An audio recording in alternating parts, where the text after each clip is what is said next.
Kung sakaling ganito ang lumabas sa investigasyon, sinabi ng PNP, mamay-mamay. Kapit si June Venezuela.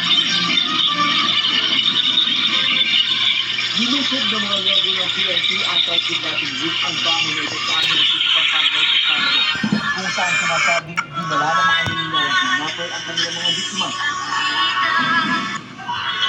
Naputol ang video nang may marinig na putukan. Nasabit ang dalawang Chinese national na kidnap victim at maaresto ang mga kapwa nila Chinese sa lumukot ng mga kanila. Pero nasawi ang isa sa mga otoridad na si Police Civil Staff Sergeant Nelson Santiago at pasugatan si Police Chief Master Sergeant Edwin Akat.